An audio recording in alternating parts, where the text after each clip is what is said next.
શું તમે જાણો છો કે 1 એપ્રિલ 2026થી જીવન જરૂરી 4 બાબતમાં સરકાર દ્વારા નવા નિયમ લાગુ થવા જઈ રહ્યા છે, જેમ કે PAN card, ration card, banking અને એટીએમ તેમજ ફાસ્ટેગ ટોલ પ્લાઝા. જો આ નિયમો સમયસર નહીં જાણો તો બની શકે કે ક્યાંક પેનલ્ટી તો ક્યાંક નુકસાન થઈ શકે છે. રોજિંદા જીવનમાં ઉપયોગી આ અપડેટ ખાસ જાણી લેજો.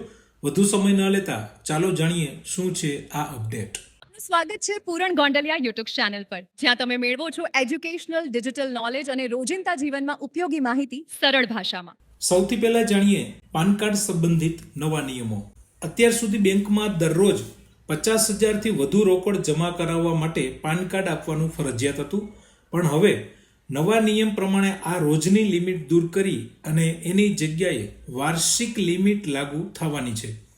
જો તમે નાણાકીય વર્ષમાં એટલે એપ્રિલથી માર્ચ સુધીમાં વર્ષમાં કુલ 10 લાખ અથવા તો એનાથી વધુ રકમ જમા કરાવો છો અથવા તો ઉપાડો છો તો જ તમારે પાન કાર્ડ આપવાનું ફરજિયાત રહેશે. પ્રોપર્ટી ખરીદ વેચાણમાં સુધારો જોઈએ તો આ પહેલા 10 લાખથી વધુની પ્રોપર્ટીના સોદામાં પાન કાર્ડ જરૂરી હતું, જે મર્યાદા વધારવામાં આવી છે. હવે 20 લાખ રૂપિયા કરવાની દરખાસ્ત છે, એટલે કે 20 લાખ સુધીની સ્થાવર મિલકતની ખરીદી, વેચાણ કે ગિફ્ટ માટે પાન કાર્ડની જરૂર નહીં પડે. 20 લાખથી વધુની પ્રોપર્ટીના સોદામાં જ પાન કાર્ડ જરૂરી બનશે. વાહનોની ખરીદી બાબત નવો સુધારો એ છે કે ટ્રેક્ટર સિવાયના કોઈ પણ 2 વ્હીલર કે 4 વ્હીલર વાહનોની ખરીદીમાં જો વાહનની કિંમત 5 લાખ રૂપિયાથી વધુ હશે તો જ પાન કાર્ડ આપવું ફરજિયાત થશે. આજ સુધી હોટલ, રેસ્ટોરન્ટ, બેન્ક્વેટ હોલ અને ઇવેન્ટ મેનેજમેન્ટ સેવાઓના બિલ રોકડમાં ચૂકવવાની મર્યાદા 50,000 રૂપિયા હતી. 50,000થી વધુ રકમનું બિલ હોય તો પાન કાર્ડની જરૂર પડતી હતી, પણ હવે આ લિમિટ વધારીને 1 લાખ રૂપિયા કરવામાં આવી છે. એટલે કે જો આ બિલ 1 લાખથી વધુ હશે તો જ પાન કાર્ડ માંગવામાં આવશે. બિલની રકમ 1 લાખથી ઓછી હોય તો પાન કાર્ડની જરૂર નથી. વીમા પોલિસી સંબંધિત નિયમો વધુ કડક કરવામાં આવ્યા છે.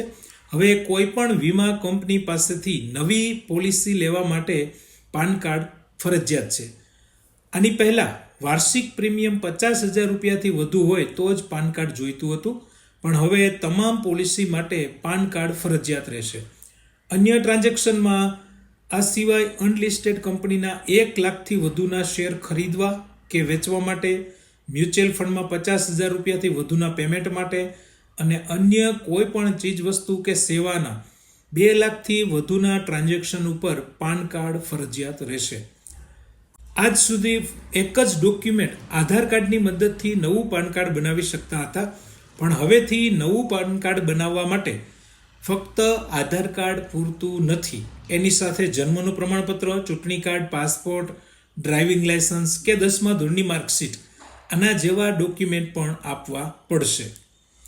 રેશન કાર્ડના નિયમોમાં અપડેટ જોઈએ તો સરકાર one nation one ration card યોજનાને સંપૂર્ણ રીતે ડિજિટલ બનાવવા જઈ રહી છે. જે લોકોએ પોતાનું રેશન કાર્ડ ઈ-કેવાયસી નથી કરાવ્યું એનું નામ રેશનની યાદીમાંથી રદ થઈ શકે છે. આ માટે હજી પણ વહેલામાં વહેલી તકે ઈ-કેવાયસી કરાવી લેવું. આ તમે ઘર બેઠા ઓનલાઈન પણ કરી શકો છો. ઓનલાઈન ઈ-કેવાયસી કેવી રીતે કરવું, જો એ વિડીયો જોવા માંગતા હોય તો મારા એ વિડીયોની લિંક નીચે આપી છે, તમે જોઈ અને જાતે કરી શકો છો. પરિવારના કોઈ સભ્યનું મૃત્યુ થયું હોય કે લગ્ન થઈ ગયા હોય તો એવા કિસ્સાઓમાં ગેરરીતિ અટકાવવા માટે નામ કમી કે નામ ઉમેરવા બાયોમેટ્રિક ઓથેન્ટિકેશન કડક કરવામાં આવશે. બેન્કિંગ કે એટીએમમાંથી પૈસા ઉપાડવા બાબત નિયમ જોઈએ તો તમે જાણતા હશો કે મેટ્રો સિટીમાં એટીએમમાંથી પૈસા ઉપાડવાની ફ્રી લિમિટ 3 છે, જ્યારે નોન મેટ્રો શહેરમાં એટીએમમાંથી પૈસા ઉપાડવાની દર મહિને 5 ફ્રી લિમિટ છે.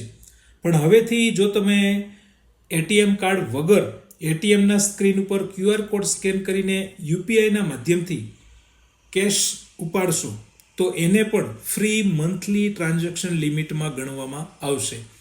જે લોકો યુપીઆઈ વોલેટનો ઉપયોગ કરે છે એમના માટે ફૂલ કેવાયસી કરાવવું ફરજિયાત બનશે. જો કેવાયસી નહીં હોય તો 1 એપ્રિલ પછી પૈસા મોકલી કે મેળવી શકાશે નહીં.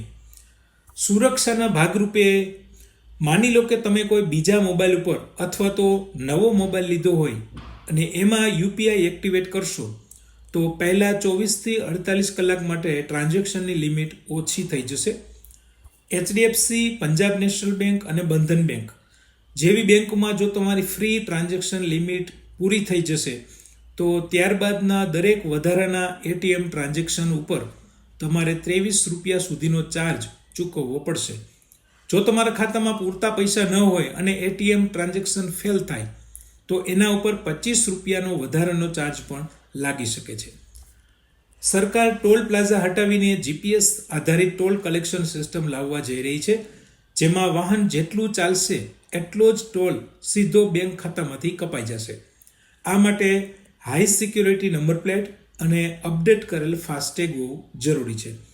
જેના ફાસ્ટેગનું કેવાયસી પૂરું નથી થયું એમનો ફાસ્ટેગ બ્લેક લિસ્ટ થઈ શકે છે અને તેમને ડબલ ટોલ ટેક્સ ચૂકવવો પડશે. તો આજના સમયની એક મુખ્ય જરૂરિયાત દરેક ડોક્યુમેન્ટ અપડેટ રાખીએ અને સરકારના નવા નિયમો જાણીએ અને બીજા લોકોને પણ શેર કરીએ. મિત્રો, વિડીયો ગમ્યો હોય તો કોમેન્ટમાં એક સ્માઇલી આઇકન આપો અથવા તો ઓકે લખો. આપની પાસે બસ આટલી જ અપેક્ષા છે. આવી અવનવી અપડેટ માટે ચેનલ સબસ્ક્રાઇબ કરી શકો છો. ફરી મળીએ નવા ટોપિક સાથે નવા વિડીયોમાં.